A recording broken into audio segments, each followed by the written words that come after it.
अस्सलाम वालेकुम स्टूडेंट्स, मेरा नाम है डॉक्टर मोहम्मद इब्राहिम और हम लोग आज डिस्कस करेंगे विटामिन बी वन को। विटामिन बी वन का दूसरा नाम अगर हम लोग देखें तो हम लोग इसे थायामीन भी बोलते हैं। ये वाटर सॉल्युबल है, यानी कि पानी में हल हो जाता है ये। ठीक है, इसको सॉल्युबिलिटी वाटर में अच्छी होती है। और अगर इसकी डेफिशिएंसी हो जाए, बॉडी में इसकी कमी हो जाए, तो हम लोग इसको कहते हैं ये डिजीज को बैरी बैरी की। ठीक है, बैरी बैरी की अगर अभी हम लोग कैरेक्टरिस्टिक्स पढ़ते हैं बैरी बैरी क्या होता है। सिनोनियम्स को अगर हम लोग इसके देखें तो सिनोनिम्स के अंदर एन्यूरीन, थायामीन, एंटी बेरीबेरी फैक्टर, ये इसके दूसरे नाम है एंटी न्यूरिटिक फैक्टर। ठीक है, सोर्सेज के अगर हम लोग देखें, it occurs in the outer layer of grains, जो मतलब अनाज वगैरह होते हैं इनकी आउटर लेयर। जैसे कि हम लोग गंदुम को देखें, लाइक इन द डायग्राम, अगर हम लोग गंदुम को देखेंगे जैसे कि गंदुम के ऊपर से एक छिलका होता है। ठीक है, या राइस की पॉलिशिंग, जैसे कि चावल बेसिकली जब हम लोग हासिल करते हैं, हम लोग पौधे से उतारते हैं, या चावल जो है वो बेसिकली इस तरह के होते हैं, उसको पॉलिश किया जाता है। ठीक है, तो ये जो पॉलिश करके जो हमें वो पाउडर उतरता है इसके ऊपर से, या इसके ऊपर से जो भी इसका छिलका वगैरह उतरता है, ठीक है, तो हमें तो इस तरह का चावल मिलता है ना, लाइक बिल्कुल व्हाइट कलर का होता है। ठीक है, तो जो राइस की पॉलिशिंग्स होती हैं और जो गंदुम की जो ऊपर वाली लेयर होती है जिसे हम लोग ब्रान कहते हैं, और राइस की पॉलिशिंग के अंदर भी विटामिन बी वन पाया जाता है। ठीक है, एनिमल के अंदर एग योक, ठीक है, लिवर, ठीक है, यानी कि जो कलेजी वगैरह होती है, मिल्क, दूध, किडनी, गुर्दे वगैरह, हार्ट, इन चीजों के अंदर फिश की जो लिवर होती है, ठीक है, उसके अंदर बहुत ज्यादा विटामिन बी वन पाया जाता है। सिरल, ठीक है, अनाज वगैरह, यीस्ट के अंदर पाया जाता है विटामिन बी वन। व्हीट, ठीक है, गंदुम, फ्लोर जो है गंदुम का जो आटा होता है, ठीक है, पल्सेस जो होती है, फलियां, नट्स, खुश्क मेवाजात, फ्रेश फ्रूट्स के अंदर vitamin contain it lesser extent. Vitamin के अंदर विटामिन बी वन जो होता है वो थोड़ा सा कम पाया जाता है एज कम्पेयर टू द जो एनिमल सोर्स है। ठीक है, फंक्शंस की बात करें, act as a carboxylase, vitamin B one जो है वो डी कार्बोक्सिलेज, ये कार्बोक्सिलेज नहीं है, ये डी कार्बोक्सिलेज है। डी कार्बोक्सिलेशन क्या होता है, हमारे पास कार्बोक्सिल ग्रुप होता है COOH। ठीक है, तो इसके अंदर से जो है, इसका अगर कहीं से हम लोग रिमूवल करवाते हैं, इसके रिमूवल के अंदर हमें मिलता है कार्बन डाइऑक्साइड मिलती है। ठीक है, यानी कि ये दोनों ये वाली चीज सेपरेट हो जाती है। तो ये कार्बन डाइऑक्साइड जिसके अंदर दो ऑक्सीजन और एक कार्बन हमें मिलते हैं, और हाइड्रोजन आयन अलग हो जाता है। ठीक है, हाइड्रोजन आयन, अभी अभी हम लोग इसका रिएक्शन देखते हैं। तो विटामिन बी वन जो है वो डी कार्बोक्सिलेशन रिएक्शन के अंदर इंपॉर्टेंट रोल प्ले करता है। ठीक है, इसके दोस्त ने रिएक्शन हमें बताए हुए हैं।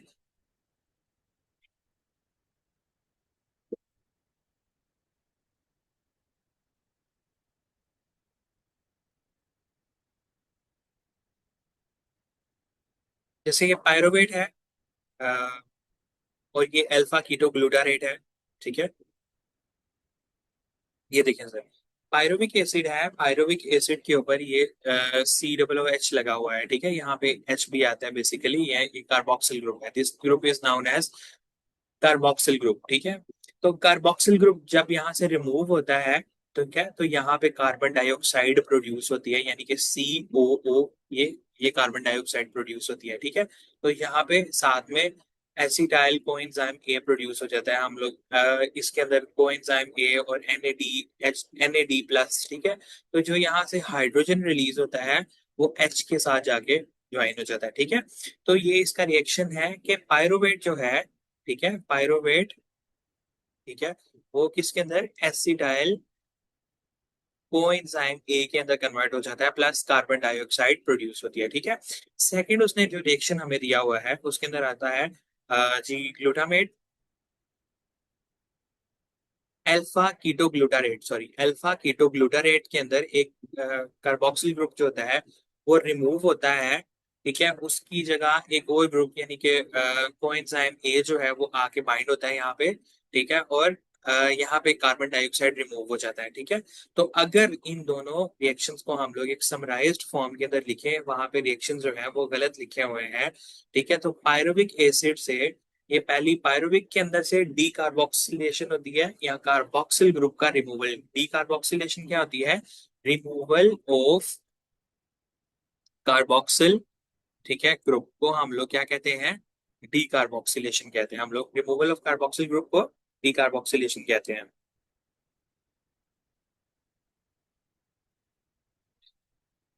अच्छा जी।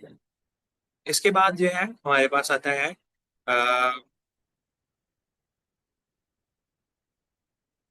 रिमूवल ऑफ कार्बोक्सिल ग्रुप को हम लोग जो है वो डिकार्बोक्सिलेशन कहते हैं। पायरुवेट की डिकार्बोक्सिलेशन यानी कि पायरुविक एसिड है।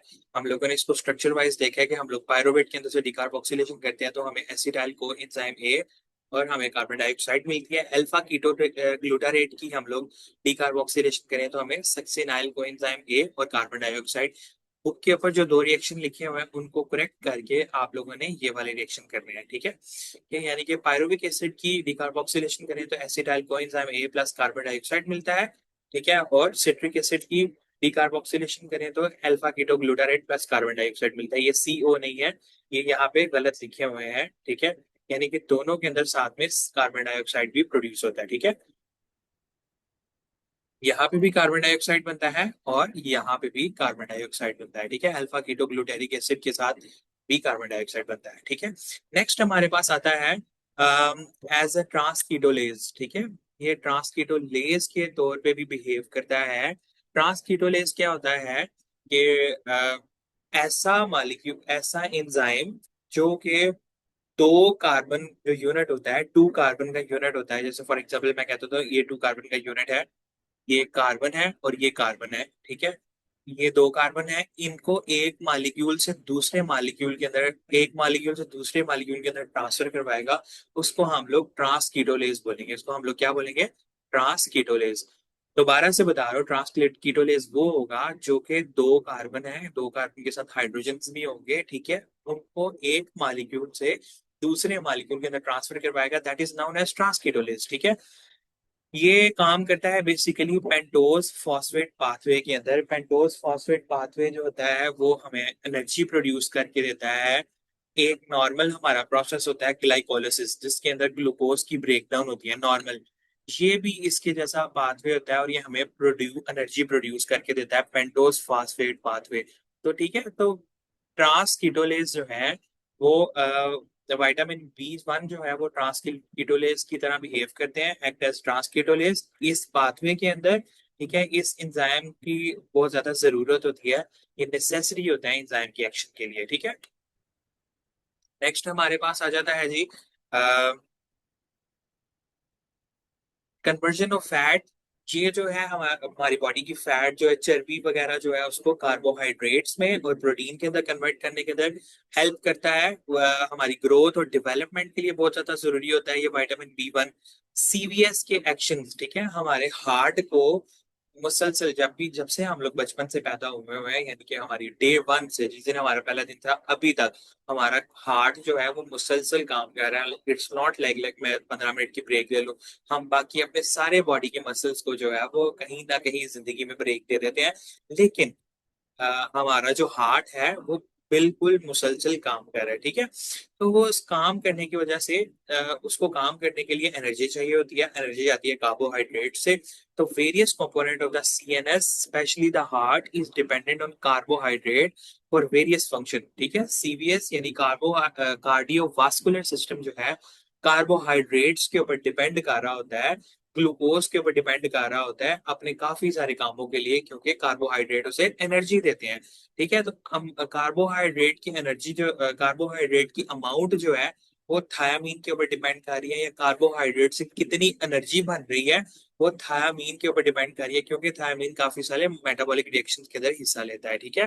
जैसे अभी हम लोगों ने बात की है कि ये पेंटोस फॉस्फेट पाथवे के अंदर जो है एनर्जी प्रोडक्शन के लिए, यानी हमारी बॉडी के अंदर ATP प्रोड्यूस करने के लिए इंपॉर्टेंट होता है, ठीक है। इस तरह से ये हमारी बॉडी के अंदर डिफरेंट मेटाबॉलिक रिएक्शन के अंदर हिस्सा लेता है, ठीक है।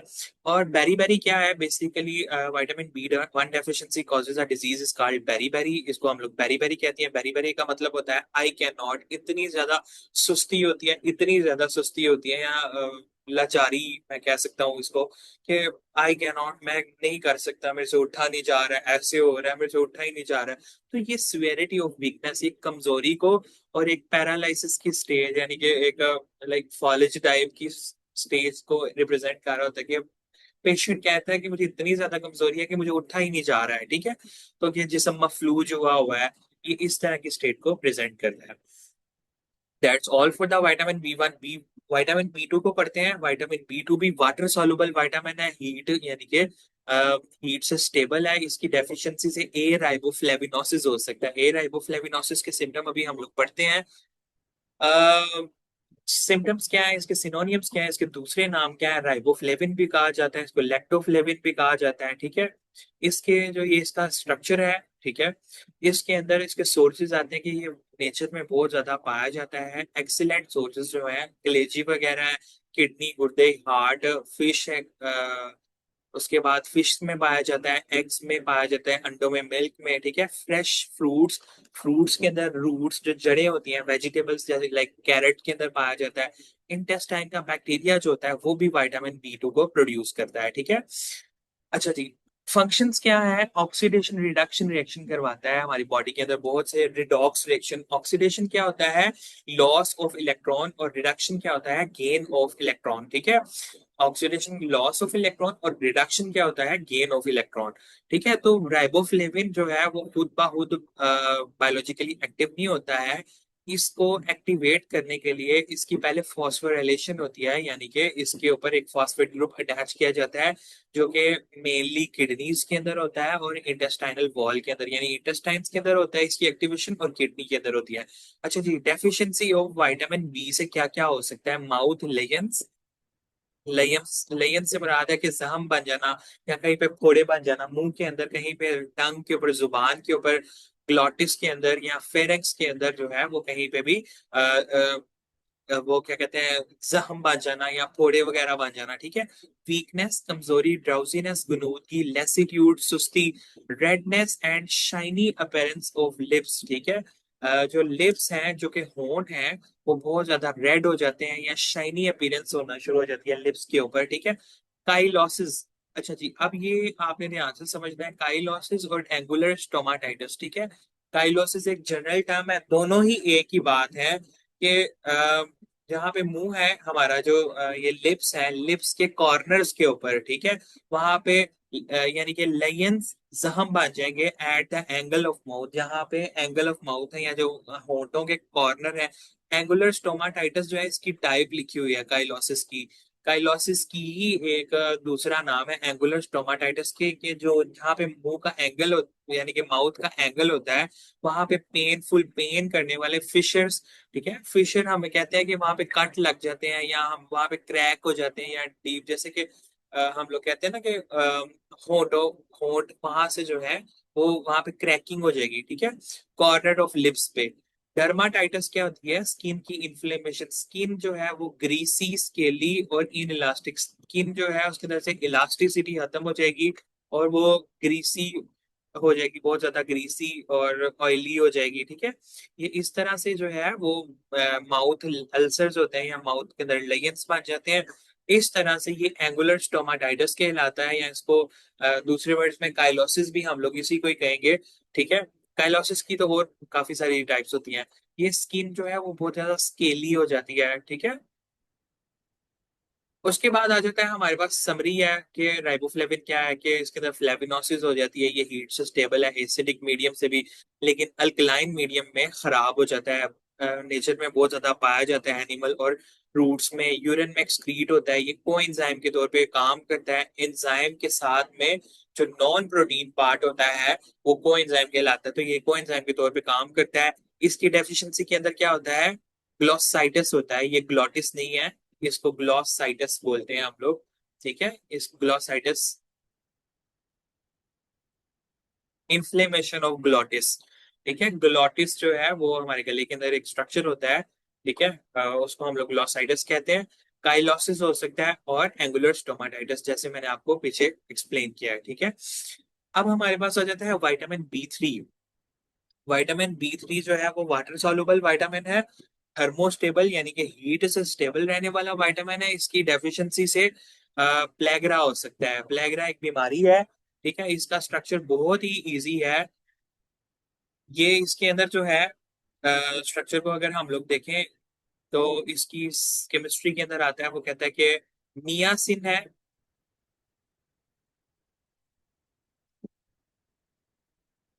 ये this ring is called as pyridine ring, ठीक है।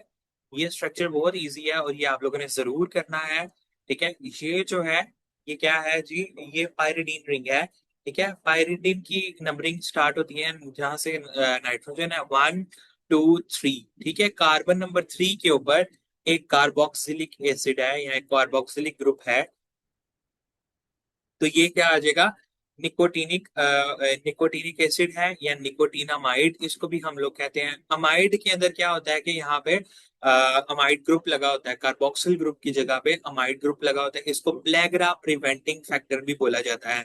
इसके दूसरे नाम क्या है, नियासिन के निकोटीनिक एसिड या नियासिन अमाइड। नियासिन अमाइड इसकी दूसरी फॉर्म है, जैसे मैं आपको डायग्राम के थ्रू शो करता हूँ। ये तो ये हाँ, निकोटीन अमाइड जो है, अमाइड के अंदर यहाँ पे NH2 लगा होता है, ठीक है, C double bond O, and then हमारे पास होता है NH2, यहाँ पे C डबल बॉन्ड O है और उसके साथ में NH2, यहाँ पे OH नहीं होता है, OH होता है नॉर्मली यहाँ पे, तो वो निकोटीन निकोटीनिक एसिड है। अगर यहाँ पे NH2 लगा हुआ है तो वो निकोटीन अमाइड बन जाता है, ठीक है। अच्छा जी, बैक टू द टॉपिक। प्लेग्रा प्रिवेंटिंग फैक्टर इसके अंदर ये पायरिडीन 3 यानी कि पायरिडीन रिंग होता है, और उसके कार्बन नंबर 3 के ऊपर कार्बोक्सिलिक एसिड होता है। ये एनिमल टिश्यूज के अंदर पाया जाता है अमाइड की फॉर्म में, जैसे मैंने अभी आपको अमाइड फॉर्म दिखाई है, जिसे हम लोग निकोटीन अमाइड कहते हैं। लेबोरेटरी में ये कैसे प्रिपेयर होता है कि हम लोग, एक कंपाउंड होता है निकोटीन, ठीक है, निकोटीन की हम लोग ऑक्सीडेशन करवाते हैं एक ऑक्सीडाइजिंग एजेंट से। ऑक्सीडाइजिंग एजेंट यानी कि अपना लॉस ऑफ इलेक्ट्रॉन करता है, ठीक है, और ये जो है इसकी ऑक्सीडेशन करवाई जाती है, ठीक है। और ये है ऑक्सीडाइजिंग एजेंट के अंदर हमारे पास आते हैं परमैंगनेट, ठीक है, या फ्यूमिंग नाइट्रिक एसिड। फ्यूमिंग से मुराद होता है जिससे धुएं निकल रहे होते हैं, उस तरह का नाइट्रिक एसिड होता है। तो उससे दोबारा से मैं अपनी बात को रिपीट करता हूँ कि लेबोरेटरी में हम लोग किस तरह से इसको बनाते हैं। लेबोरेटरी में हम लोग, निकोटीन एक कंपाउंड होता है, जैसे कि टोबैको के अंदर निकोटीन पाया जाता है, उसकी हम लोग ऑक्सीडेशन करवाते हैं। ऑक्सीडेशन क्या होता है, लॉस ऑफ इलेक्ट्रॉन, ठीक है, और with the help of a strong oxidizing agent, ठीक है। ऑक्सीडाइजिंग एजेंट हम लोग इस्तेमाल करते हैं, ठीक है, पर परमैंगनेट या फ्यूमिंग नाइट्रिक एसिड, ठीक है। सोर्सेज के अंदर हमारे पास आ जाते हैं कि एनिमल और plant, liver, kidney, meat, fish, ये वाले सारे सोर्सेज आ जाते हैं। यीस्ट, ड्राइड लेग्यूम्स, ठीक है, जो फलियां वगैरह होती हैं, होल व्हीट, गंदम वगैरह, पीनट्स, ठीक है, मूंगफली, टोमेटो, और उसके बाद लीफी वेजिटेबल, जो तमाम वेजिटेबल हैं जिनके लीव्स होते हैं, वो इसके अंदर आती है। ओके जी, फंक्शंस को हम लोग देखते हैं। फंक्शंस के अंदर सबसे पहला फंक्शन इसका आता है कि एक्ट एज ए कोएंजाइम, ये कोएंजाइम के तौर पे काम करता है। यानी कि एंजाइम के साथ में एंजाइम, यानी कि एंजाइम के दो पार्ट होते हैं, एक प्रोटीन पार्ट होता है और एंजाइम का नॉन प्रोटीन पार्ट होता है, ठीक है। तो ये एंजाइम के साथ मिलके काम करता है। नियासिन का बहुत ज्यादा इंपॉर्टेंट रोल है हमारे मेटाबॉलिज्म के अंदर। एक बहुत ही इंपॉर्टेंट मॉलिक्यूल होता है NAD+, बहुत जगह पे होता है। जब हम लोग मेटाबॉलिक रिएक्शन पढ़ते हैं ना, इसका नाम होता है निकोटीन अमाइड, ठीक है, एडिनिन डाई न्यूक्लियोटाइड, ठीक है, निकोटीनामाइड एडेनिन डाई न्यूक्लियोटाइड, ठीक है। तो ये वाला जो NAD+ है ना, इसके साथ में आके हाइड्रोजन अटैच होता है तो ये NADH बन जाता है, ठीक है। तो यहाँ NADP है, ठीक है, तो उसके साथ H आके वो लगता है तो ये NADPH बन जाता है, ठीक है। ये NADH या NADPH बन जाता है क्योंकि ये हाइड्रोजन को एक्सेप्ट करते हैं। ये दोनों मॉलिक्यूल जो है हाइड्रोजन को एक्सेप्ट करते हैं रिडॉक्स रिएक्शन में, ऑक्सीडेशन रिडक्शन रिएक्शन में, ठीक है। तो ये डिहाइड्रोजनेजेस के साथ भी काम करते हैं, ठीक है, और ये हाइड्रोजन को एक्सेप्ट करते हैं एज अ कोएंजाइम, ठीक है। यानी कि एंजाइम्स के साथ मिलके काम करते हैं और ये हाइड्रोजन को एक्सेप्ट करते हैं हमारे। दोबारा से मैं आपको बता रहा हूँ कि हमारे मेटाबॉलिज्म में बहुत इंपॉर्टेंट मॉलिक्यूल होता है NAD+, ठीक है। NAD+ हमें एनर्जी प्रोडक्शन के अंदर बहुत ज्यादा हेल्प करता है डिफरेंट जगहों पे। तो NAD+ जो है ना, उसके अंदर निकोटीनामाइड होता है, निकोटीन या विटामिन B3 है, ठीक है। एन से मुराद ये है निकोटीनामाइड, तो ये विटामिन B3 की एक फॉर्म है। ये प्लेगरा को प्रिवेंट करते हैं, क्योंकि ये बहुत सारे रिडॉक्स रिएक्शन के अंदर रोल प्ले करते हैं। ये ब्लड के कोलेस्ट्रॉल लेवल्स को जो है नॉर्मल लो करते हैं, कोलेस्ट्रॉल लेवल्स को कुछ बायोकेमिकल प्रोसेसेस के थ्रू। ठीक है, ग्रोथ ये हमारी नॉर्मल ग्रोथ और डेवलपमेंट के लिए इंपॉर्टेंट है। ये हमारे सीएनएस को स्टिमुलेट करते हैं या जगा के रखते हैं, या सीएनएस को जो है वो विजिलेंट और अलर्ट रखते हैं। वेजोडाइलेटर, ठीक है, नियासिन जो है एक बहुत अच्छा वेजोडाइलेटर है और हमारे ब्लड के अंदर फ्लशिंग प्रोड्यूस करता है। ब्लड के अंदर नहीं, लाइक हमारे जैसे स्किन है, स्किन के अंदर ये वेजोडाइलेशन करेगा तो ब्लड वेसल स्किन के पास आ जाएंगे, तो ब्लड स्किन की आउट बाय थोड़ी सी, यानी कि स्किन के अंदर ज्यादा सर्कुलेशन होना शुरू हो जाएगी ब्लड की। ठीक है, तो इस तरह से फ्लशिंग यानी कि स्किन के ऊपर रेडनेस आ जाती है, क्योंकि वहां पे ब्लड ज्यादा सर्कुलेट करना शुरू हो जाता है। और समटाइम्स वहां पे हीट भी आती है, तो इस वजह से फिर बर्निंग स्टार्ट हो जाती है। ठीक है, बर्निंग वहां से जलना शुरू हो जाता है। ठीक है, और ईचिंग वहां पे खारिश होना शुरू हो जाती है, जहाँ पे वेजो डायलेशन होती है। ठीक है, यानी कि वेसल्स जो होती हैं वो डायलेट करती हैं। डायलेट से मुराद है कि पहले अगर वेसल का साइज इतना है तो वेसल का साइज फिर इतना हो जाएगा। वेजो डायलेशन के बाद वेसल्स डायलेट करेंगी तो वहां पे ब्लड की ज्यादा सर्कुलेशन हो जाएगी। ठीक है, उसके बाद हमारे पास आ जाता है जी विटामिन बी 6। विटामिन बी 6 जो है वो वाटर सॉल्युबल विटामिन है। ठीक है, और हीट स्टेबल विटामिन है। ठीक है, वाटर सॉल्युबल यानी कि पानी के अंदर हल होने वाला, हीट से भी इसको कुछ भी नहीं होता है। ठीक है, तो ये नेचर में बहुत ज्यादा पाया जाता है। इसका सिनोनियम है पायरिडॉक्साइन, पायरिडॉक्सामीन और पायरिडॉक्सा। इनके तीन नाम है। ठीक है, इसके स्ट्रक्चर आप लोगों ने बहुत ध्यान से करना है। ठीक है, इसके अंदर भी एक रिंग है जिसके अंदर नाइट्रोजन है। ठीक है, तो अगर आप इसको देखिए तो ये कार्बन 1 है, ये 2 है, ये 3 है, ये 4 है, ये 5 है और ये 6 है। सर ये पहले नंबर पे तो नाइट्रोजन है। ठीक है, ये इसकी ये यानी कि पोजीशन है, ये पोजीशन 1 2 3 4 5 6। ठीक है, ये 6 पोजीशन है। इसके अंदर पोजीशन 2 के ऊपर जो है वो मिथाइल ग्रुप लगा हुआ है CH3। पोजीशन 3 के ऊपर एक हाइड्रोक्सिल लगा हुआ है, OH लगा हुआ है। ठीक है, पोजीशन 4 के ऊपर जो है वो मिथाइल अल्कोहल लगा हुआ है। यहाँ पे भी, यहाँ पे CH2 है। ठीक है, और ये आगे OH के साथ मिल रहा है। This corner is CH2। ठीक है, इस यहाँ पे भी CH2 लगा हुआ है। ठीक है, CH2। ठीक है, और ये आगे OH के साथ जाके मिल रहा है। ठीक है, तो ये जो है वो पायरिडॉक्सिन का स्ट्रक्चर है या विटामिन बी 6 का स्ट्रक्चर है। सोर्सेज इसके क्या क्या है? होल ग्रेन्स, अनाज वगैरह, कैबेज, गोभी, कॉलीफ्लावर जो है ये भी गोभी होती है। ठीक है, लेग्यूम, फलियां। ठीक है, egg yolk, meat, fish, milk, yeast, ये सारी की सारी जो चीजें हैं विटामिन बी 6 का सोर्स है। ठीक है, फंक्शंस के अंदर क्या आता है ये कि डीकार्बोक्सिलेशन रिएक्शन करवाता है। विटामिन बी 6 जो है कंपाउंड्स के अंदर से, डिकार्बोक्सिलेशन क्या होता है? Removal of carboxyl group. अभी हम लोगों ने इसी लेक्चर के अंदर डिस्कस किया है रिमूवल ऑफ कार्बोक्सिल ग्रुप। ठीक है, यानी कि कंपाउंड्स के अंदर से ये वाला ग्रुप जो होता है COOH ग्रुप, ठीक है, इसको रिमूव करवाता है कंपाउंड्स के अंदर से।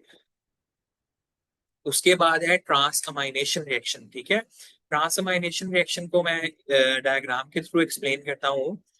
जैसे फॉर एग्जांपल, ट्रांसअमाइनेशन से मुराद है कि removal, sorry, transfer of amino group. जैसे कि ये ग्लूटामेट है और ये ऑक्सैलो एसिडेट है, तो ये अमाइनो ग्रुप यहाँ से यहाँ पर ट्रांसफर हो जाएगा। जैसे कि यहाँ पे C डबल बॉन्ड O है, इसकी जगह जो है अमाइनो ग्रुप आ जाएगा। ये अमाइनो ग्रुप आ गया। ठीक है, और यहाँ पे जो है वो डबल बॉन्ड O आ गया। तो ये जो है ट्रांसफर ऑफ अमाइनो ग्रुप हुआ है, तो ये एक ट्रांस अमाइनेशन रिएक्शन है। ये कौन सा रिएक्शन है? ट्रांस अमाइनेशन रिएक्शन है। इसको आप लोगों ने सही तरह करके लिखना है, मैं आपको इसका एग्जैक्टली बताता हूँ। तो बुक के ऊपर जो भी लिखा हुआ है उसके अंदर थोड़ा से एरर है। ठीक है, तो आप लोग इसको करेक्ट कर लीजिएगा कि पहले ग्लूटामेट आता है, ग्लूटामेट प्लस ऑक्सैलो एसिडेट। ठीक है, यानी कि इन दोनों के दरमियान में रिएक्शन होता है। ग्लूटामेट का जो होता है वो NH3 ग्रुप होता है, वो जो है वो ऑक्सैलो एसिडेट के साथ आगे बाइंड करता है। तो हमारे पास एस्पार्टेट और अल्फा कीटो ग्लूटारेट बन जाता है। और एंजाइम जो इस्तेमाल होता है एस्पार्टेट अमाइनो ट्रांसफरेज। ठीक है, आप लोग जो है वो इस रिएक्शन की पिक्चर ले सकते हैं या आप लोग इसको अपनी बुक के ऊपर नोट कर लें। मैं इसको थोड़ा सा जूम कर देता हूँ। Let me zoom.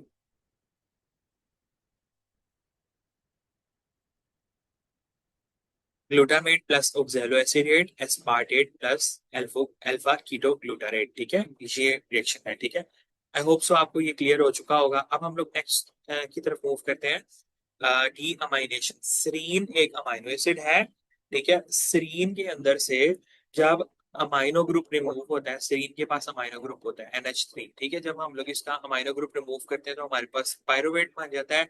Pyruvate plus हमें NH3 मिलता है। तो ये भी जो है रिएक्शन विटामिन B6 जो है वो अकॉम्प्लिश करता है या करने के अंदर हेल्प करता है। कंडेंसेशन, दो मालिक्यूल्स को जोड़ना, ग्लाइसिन और सक्सिनाइल को एंजाइम ए जो है उनको जोड़ने का काम जो है वो कौन करता है? Vitamin B6। जैसे कि मैं आपको डायग्राम के थ्रू शो करता हूँ। ये ग्लाइसिन है, ये कंपाउंड, ठीक है, और ये है ये सक्सिनाइल कोएंजाइम ए, ठीक है।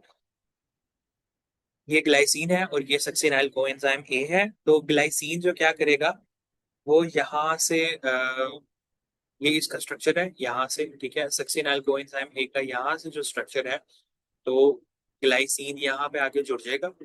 पार्ट प्लस ये इसका ये वाला पार्ट यहाँ पे आके जुड़ जाएगा, ये CH2 प्लस NH2। और ये वाला जो पार्ट है, ये कार्बन डाइऑक्साइड की फॉर्म में रिलीज हो जाएगा, ठीक है। ये कार्बन डाइऑक्साइड की फॉर्म में रिलीज हो जाएगा। ओके, और इसके बाद ये वाला जो है, ये इसके साथ में और ये हाइड्रोजन के साथ में रिलीज हो जाएगा। बेसिकली आप लोगों ने इक्वेशन को याद रखना है कि ग्लाइसिन, ठीक है, प्लस सक्सिनाइल, ठीक है, कोएंजाइम ए, ठीक है, ये जो है आगे हमारे पास बनाते हैं डेल्टा अमाइनो लेब्यूलिनिक एसिड, ठीक है। यानी कि ये कंडेंसेशन रिएक्शन होता है। कंडेंस के अंदर ये होना होता है कि दो मॉलिक्यूल मिलके, ठीक है, एक सिंगल मॉलिक्यूल बनाए, तो हम लोग उसे कंडेंसेशन रिएक्शन कहते हैं कि दो मॉलिक्यूल जो है वो एक दूसरे के साथ क्या हो रहे हैं, कंडेंस हो रहे हैं या मिल रहे हैं, ठीक है। तो इसके अंदर क्या है जी, डेल्टा अमाइनो लेब्यूलिनिक एसिड जो है वो मिल रहा है। ग्लाइसिन और सक्सिनाइल कोएंजाइम ए मिलके डेल्टा अमाइनो लेब्यूलिनिक एसिड बनाएंगे। दोबारा से मैं इक्वेशन को इधर लिख देता हूँ। ग्लाइसिन, ग्लाइसिन, ठीक है, प्लस सक्सिनाइल कोएंजाइम ए, ये मिलके जो है डेल्टा अमाइनो, ठीक है, लेब्यूलिनिक एसिड बनाएंगे, ठीक है। ये इसकी इक्वेशन है। उसके बाद ये हमारी बॉडी के अंदर फैटी एसिड्स की सिंथेसिस करवाते हैं। फैटी एसिड्स कुछ हमारे लिए बहुत ज्यादा इंपॉर्टेंट होते हैं। अरेकाडायोनिक एसिड, ठीक है, हमारी मेम्ब्रेन के फैटी एसिड होते हैं, ठीक है। हमारी जो मेम्ब्रेन होती है ना, सेल्स की मेम्ब्रेन, अरेकाडायोनिक एसिड उसका हिस्सा होते हैं। लिनोलिक एसिड, ये भी बहुत इंपॉर्टेंट इंपॉर्टेंट फैटी एसिड है। ये इनकी सिंथेसिस करने के अंदर हेल्प करते हैं। ग्लाइकोजन फॉस्फोराइलेज, ठीक है, एक एंजाइम है ग्लाइकोजन फॉस्फोराइलेज जो ग्लाइकोजन की ब्रेक डाउन करता है। ग्लाइकोजन एक कंपाउंड होता है, कार्बोहाइड्रेट होता है, ठीक है, जो कि हमारे मसल्स के ऊपर और लिवर के ऊपर स्टोर हुआ होता है, ठीक है। तो फॉस्फोराइलेज एक ऐसा एंजाइम है जो कि ग्लाइकोजिनोलाइसिस करता है या ग्लाइकोजन की ब्रेक डाउन करता है, ठीक है। तो amino acid and potassium transport, ठीक है, विटामिन B6 जो है वो सेल्स के अंदर अमाइनो एसिड की एंट्री के अंदर हेल्प करता है।